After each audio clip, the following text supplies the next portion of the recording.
¿Qué tal? Muy buenas tardes y bienvenidos un día más a Plato Abierto, casi que doble sonrisa porque menudo día tenemos, aunque parece que a lo largo del fin de semana se podrán abrir algún claro. Con todo, la predicción se ha equivocado a lo largo de esta semana y sí, las temperaturas han bajado, pero no a valores tan bajos como se preveía. Nos decían que el sábado y el domingo estaríamos en unos 16 grados, finalmente nos quedaremos en 20, que no está mal. Piensen que es viernes y que como cada viernes ponemos esa doble sonrisa y enseguida llegará Lorena Soto para repasar toda la agenda que tendremos a lo largo del fin de semana. Vamos a hablar también de bullying con un experto, con el director de la asociación Arela.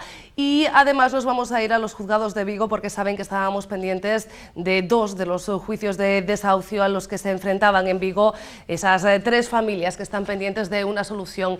Ricardo, una de las personas afectadas que hoy iba a juicio, tiene ya una solución, que es un piso en Salvaterra, pero Merchi y Isabel esperan poder quedarse en Vigo. A los juzgados nos vamos primero. Con lágrimas en los ojos salían de los juzgados Ricardo e Isabel. Ricardo con buenas noticias, ya que el propietario de la vivienda le ha condonado parte de la deuda y no ha reclamado costos de abogado ni de juicio. Además, Ricardo ha conseguido un acuerdo y tiene un mes más de plazo para abandonar el piso y organizar el traslado a la vivienda de Salvaterra de Miño. Quiero agradecer al propietario de mi piso, y lo digo emocionado porque es cierto, el esfuerzo que ha hecho para dar una solución al problema que teníamos, de intentar aguantar un mes más, porque ha puesto todo lo que ha podido de su parte, nos ha condonado bastante parte de la deuda y no han querido reclamar costos de abogado ni de juicio, cosa que es de muy de agradecer. Hemos ganado el mes más que necesitábamos. Y entonces, de verdad, de corazón, Antonio, desde aquí te lo digo, muchas gracias. El caso de Isabel, con un hijo de 15 años, ha quedado visto para sentencia y tendrá que abandonar su vivienda en el plazo de una semana. Isabel salía del juzgado todavía nerviosa. Yo me tengo que ir cuanto antes mejor y yo ahora mismo no quiero hablar de plazos, no quiero entrar en detalles porque tengo la mente que no soy capaz ni siquiera de repetir lo que ha pasado dentro, ¿entiendes? Entonces, como no quiero meter la pata ni hacer daño a nadie, ni empeorar las cosas, voy a dejar de momento hasta que tenga las... Es que estoy nerviosa. A las puertas de los juzgados, los tres han asegurado que seguirán juntos hasta que se solucionen los casos y Merchi e Isabel consigan también una vivienda. Muy pendientes de ellas dos, de sus casos, de esa semana de plazo que tiene Isabel para abandonar su vivienda y contentos pues, por ese mes de colchón que tiene Ricardo para poder trasladarse a Salvaterra, dar de alta todos los servicios que tiene ese piso que le ha puesto a disposición la Xunta. Dicho esto, vamos a hablar de los más pequeños, que saben que es un tema que siempre nos interesa en este programa. Hay estadísticas que pueden llegar a preocupar y mucho, una que leía yo recientemente, y es que han aumentado un 70% los casos de bullying en niños y adolescentes en nuestro país. Hablamos de cifras del Estado. Parece que la Xunta, ayer en un acto al que asistía la asociación, la asociación Adela, decía que, bueno, que son un 2% de los expedientes más o menos. Queremos hablar no tanto de las cifras como de los casos, de las situaciones en particular y sobre todo de cómo podemos solventarlas. Veían ustedes que yo pedí ayuda y se lo pedía a Julio Barreiro. Julio, ¿qué tal? Muy buenas tardes. Hola, ¿qué tal? Que es el director de la asociación Arela, que yo hoy estoy empeñada en hacer la fundación y por eso miraba decía fundación. Ningún problema. Asociación Arela. Decía yo, las cifras preocupan.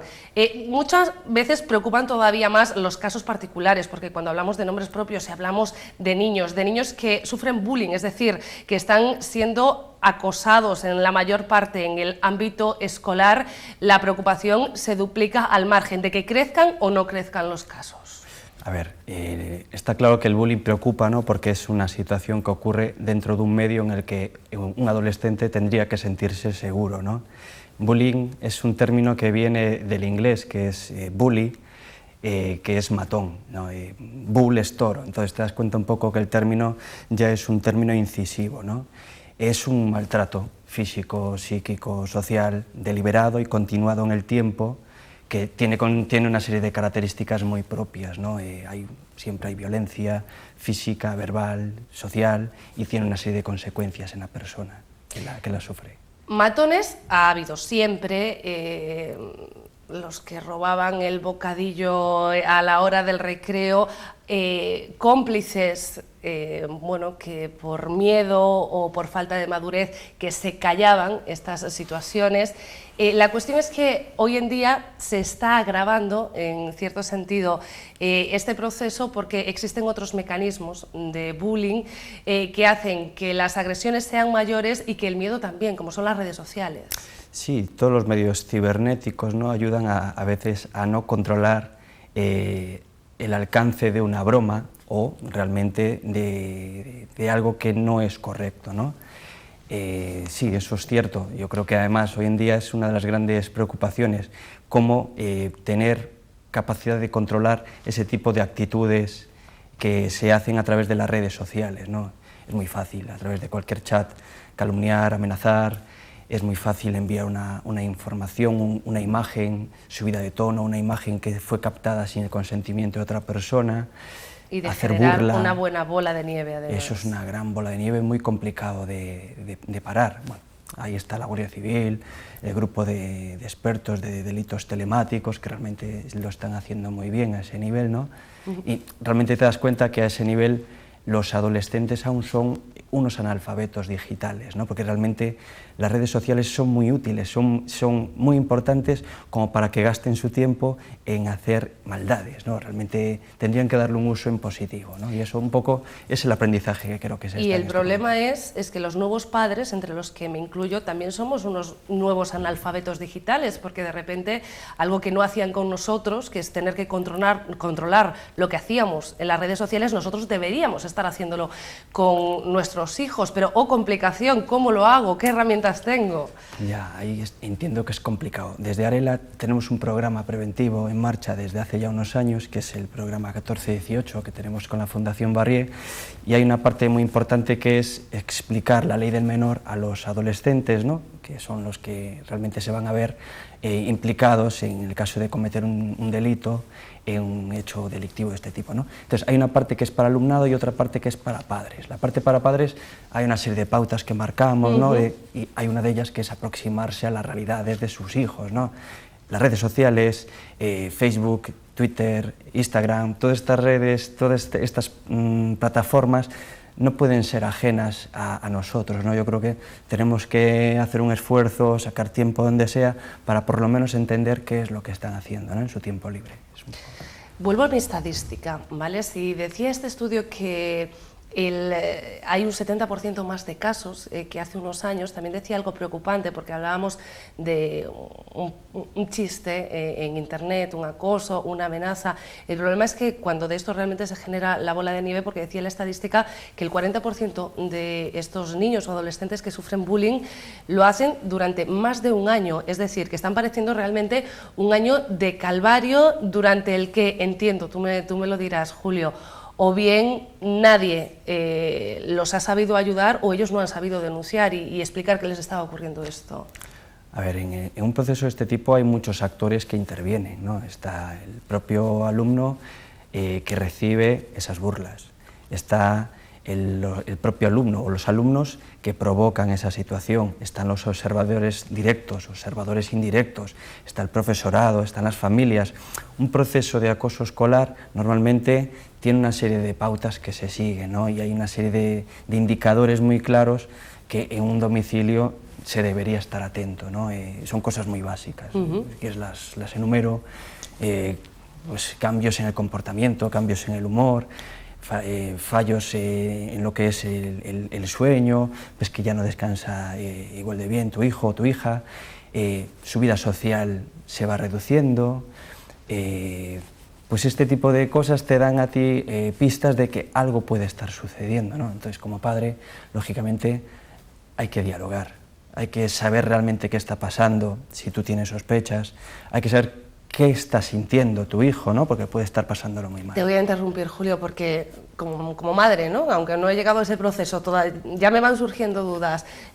Cuentan los padres de adolescentes que cuando llega ese proceso de la adolescencia, que no sé qué ocurre, que cada vez llega antes, les cuesta a hablar con los más pequeños y que ellos se suelten. También desde Arela nos dais claves para cómo llevar ese diálogo y conseguir respuestas reales. Bueno, realmente no es un proceso, la adolescencia no surge por generación espontánea, ¿no? Eso, no sé. Hay una serie de pasos previos, ¿no? Desde la edad infantil, en donde el diálogo debe ser la base de una familia, ¿no? Está claro que en la adolescencia hay una serie de conductas que se van agravando, ¿no? Como esa falta de comunicación que puede haber por esa diferencia de edad, ¿no? Entre padres e hijos, pero debe ser algo que debe ser trabajado en las casas, ¿no?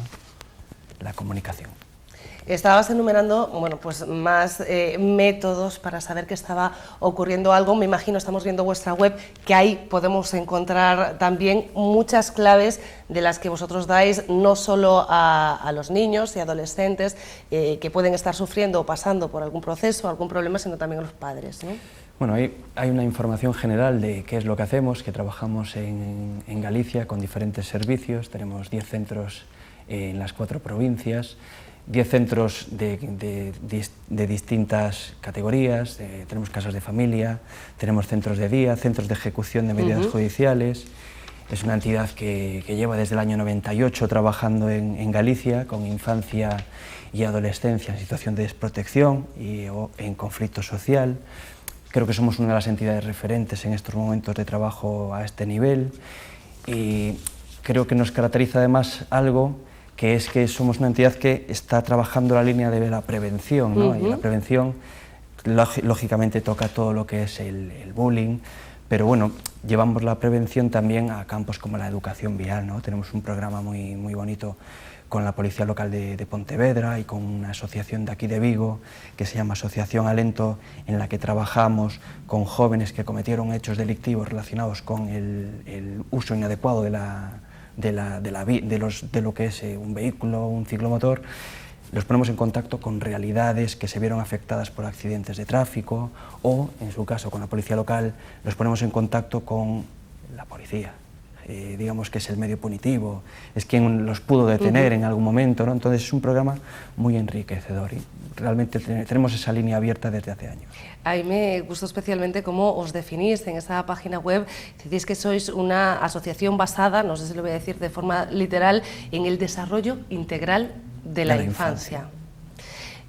Porque ese desarrollo se puede ver, como tú decías, truncado en determinados momentos, pero gracias a Dios los niños y los adolescentes siguen siendo muy moldeables y siguen siendo capaces de captar, ¿no? Todas esas ideas y esas buenas guías que les dais. Mucho más moldeables los niños, niñas, adolescentes que sus familias, pero nosotros lo que trabajamos es para que los niños que viven con nosotros tengan el derecho de volver a vivir con sus familias. Entonces, lógicamente, trabajamos con ellos en el día a día y trabajamos con sus familias, para que las situaciones que generaron que esta persona no esté viviendo en su casa se puedan recuperar y por lo menos que haya garantías de que su convivencia a largo plazo vaya a ser buena. Tenéis diferentes programas, entre otras cosas, he visto esas viviendas donde conviven niños que han pasado por este tipo de situaciones. Explícanos un poco también el trabajo que hacéis, cómo es ese proceso, cuáles son los mecanismos que utilizáis y me imagino que sobre todo con el apoyo de profesionales. Sí, a ver, nosotros trabajamos a través de diferentes contratos con la Xunta de Galicia, con la Consejería de Política Social y en este caso los centros, que son las casas de familia, son derivaciones de los equipos técnicos de cada delegación provincial y trabajamos con situaciones de malos tratos de padres hacia los hijos, abandonos, negligencias. Entonces trabajamos durante determinado tiempo para tratar de revertir esa situación. Entonces son casas, pisos, como puede ser mi casa o la de cualquiera, lógicamente más amplio, de 8 personas, de 8 plazas habitualmente, en donde hay un equipo de profesionales, normalmente educadores sociales, trabajadores sociales, pedagogos, que trabaja un poco garantizando este bienestar para nuestros adolescentes y niños. ¿Hay suficientes mecanismos para conseguir ese bienestar? ¿Hay muchas asociaciones como la vuestra con esa finalidad? ¿Estáis suficientemente valorados, atendidos? Entiendo que el apoyo de las administraciones es importante también para llevar a cabo vuestro trabajo. El apoyo, en este caso, que tenemos a través de los contratos con la administración es imprescindible. O sea, nuestra financiación es un tanto por ciento muy elevado dependiente de estos contratos. Y entidades, sí que hay muchas en Galicia que se dedican a facilitar que todos los niños que están en esta situación y adolescentes puedan tener una calidad de vida pues adecuada a lo que debería tener cualquier niño de su edad. Hablábamos de las nuevas tecnologías, lo que ha provocado que aumenten los casos de bullying. Yo no sé si la crisis económica, como se apuntaba también desde determinadas asociaciones, ha influido en que se desestabilicen los niños, se desestabilicen las familias, que aumenten los casos de, no sé cómo decirlo, de desviaciones, sobre todo en la infancia. Sí que vemos que es más complicado la incorporación al mundo laboral una vez que tú te descuelgas del sistema educativo, ¿no? Entonces, si tú te descuelgas del sistema educativo y no tienes facilidades para incorporarte al mundo laboral, ahí hay un problema. Hay un problema en el que fácilmente puedes acabar en la exclusión social. Y en la exclusión social tiene cabida todo tipo de prácticas, ¿no? Y entre ellas pues, hechos delictivos, ¿no? Ahí sí que vemos que hay una relación directa, no tener facilidades con buscarte la vida de una forma no lícita. Y ahí, lógicamente, nosotros en nuestros centros en los que trabajamos con los adolescentes que cometen hechos delictivos, que son derivados de los juzgados de menores, trabajamos con este perfil. Lógicamente, trabajamos para la reintegración de estas personas en la sociedad sin que vuelvan a delinquir y, lógicamente, nos interesamos mucho en que sigan formándose y trabajando un poco su incorporación laboral, que nos parece la base de un futuro sin problemas. Y para los padres que saben que puede haber un problema, que no quieren que su hijo llegue a esa situación, siempre entiendo muchas veces es mejor prevenir que curar. ¿Cómo deben actuar? ¿Cómo se pueden poner, por ejemplo, en contacto con vosotros para intentar solventar ese problema y cuándo debe hacerlo? Yo casi respondo que cuanto antes, pero tú me contarás. A ver, con nosotros se puede poner en contacto la gente las veces que quiera. Realmente nosotros atendemos las derivaciones que nos llegan a través de los casos que nos derivan los equipos técnicos o los juzgados de menores. Nosotros tenemos en nuestra web www.arela.org toda la información de quiénes somos, todo un poco nuestros programas, nuestra trayectoria, y a través de las redes sociales, a través del Facebook, Asociación Arela, se puede ver lo que hacemos diariamente, ¿no? Y ahí somos muy transparentes, hacemos, creo que, una demostración de que una entidad que trabaja con menores, con niños, niñas y adolescentes, puede ser transparente, ¿no? y enseñar con orgullo lo que está haciendo. Julio Barreiro, muchísimas gracias por haber venido, por explicarnos todo esto. Y yo no sé si tú te has dado cuenta, Julio y yo nos habíamos comprometido a hacer una entrevista en gallego y hemos estado hablando todo el rato en castellano. Julio... Me acabas de cambiar registro, pero me da igual. Muchísimas gracias. Vale.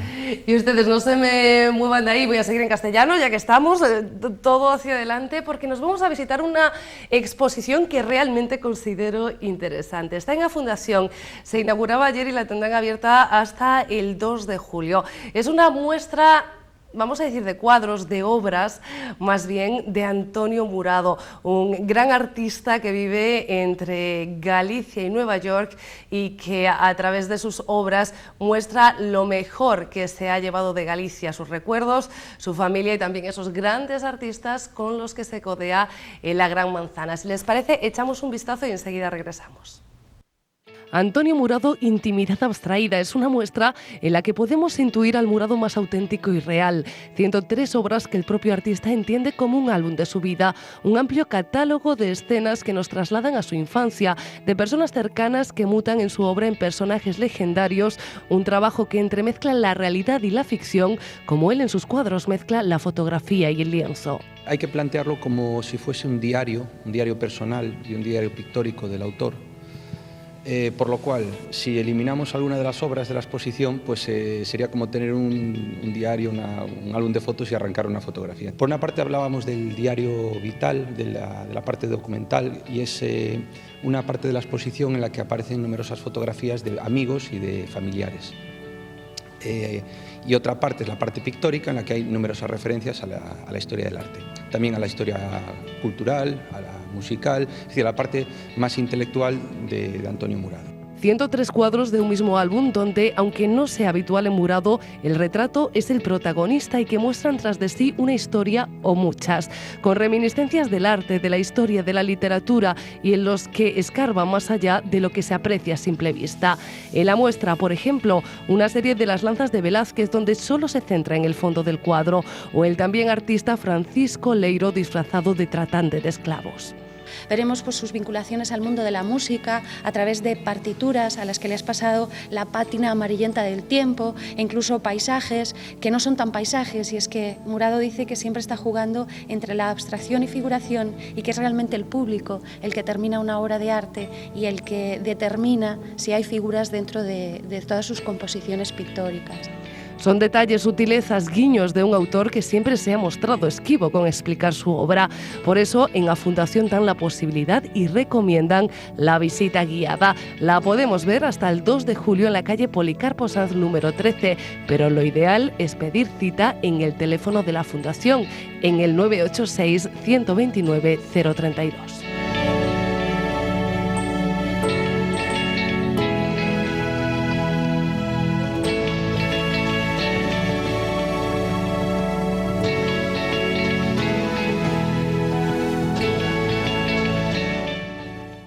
Bueno, no tenemos finalmente con nosotros a nuestra compañera Lorena Soto. Me ha abandonado por el presidente de la Xunta. La tenemos en la entrega de premios Anfaco Cecopesca. Les hará a ustedes un resumen amplísimo, ya lo verán en el informativo Noche de aquí de Localia Vigo Televisión. Sin ella vamos a seguir repasando agenda y vamos a visitar otra exposición a la que le queda mucho menos tiempo, pero es más interesante sin cabe. La tienen ustedes al aire libre en Porta dos Soles, a muestra de Médicos Sin Fronteras.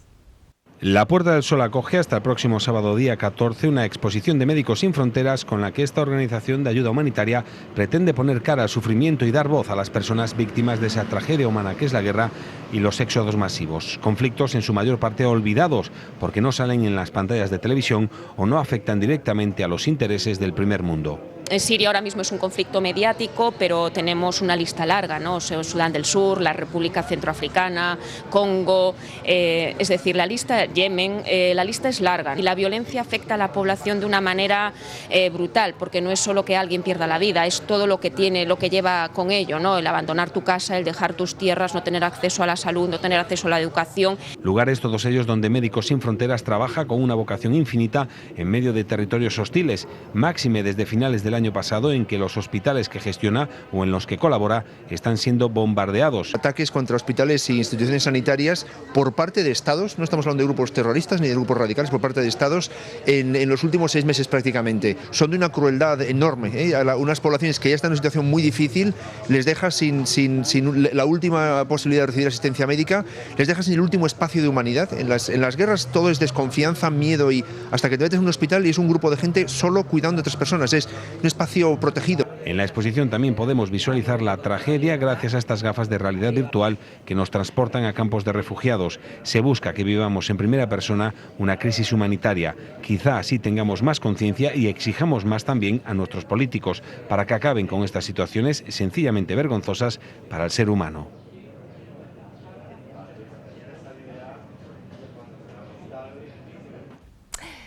Seguimos con agenda y vamos con apartado gastronómico. Saben que yo siempre tiro para mi tierra y en O Porriño tenemos el domingo a Festa dos Cachos. ¿Qué es? Pues son centollos, básicamente. Centollos comidos bajo carpa en una fiesta gastronómica en la que habrá muchísimas actividades. En la zona del Cristo dos Cachos, allí el nombre de este evento. En Vigo, además, tenemos nueva ruta de pinchos en el entorno de As Travesas. Mañana mismo, hoy mismo pueden comenzar con esta ruta y no se pierdan tampoco esa cita que va a durar durante todo el fin de semana, todavía que se inauguraba ayer ese mercado de los sabores de Mao. Una iniciativa de MAU en colaboración con la Federación Provincial de Empresarios de Hostelería de Pontevedra para impulsar el ocio y la gastronomía gallega, ofreciendo a los consumidores experiencias únicas y de calidad. Y es que el mercado de sabores propone a los visitantes adentrarse en el amplio universo de la tapa de la mano de los mejores chefs de la ciudad. Para nosotros el mercado de sabores es un evento muy especial.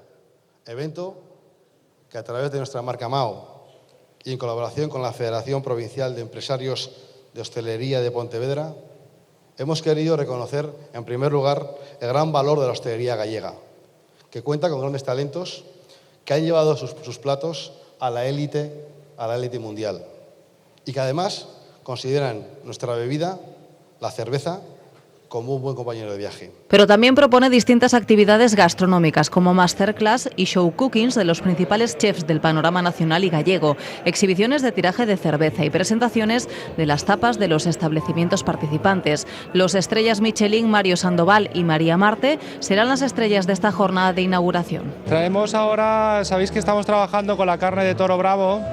Entonces hemos elaborado un ravioli con el rabo del toro y el tendón.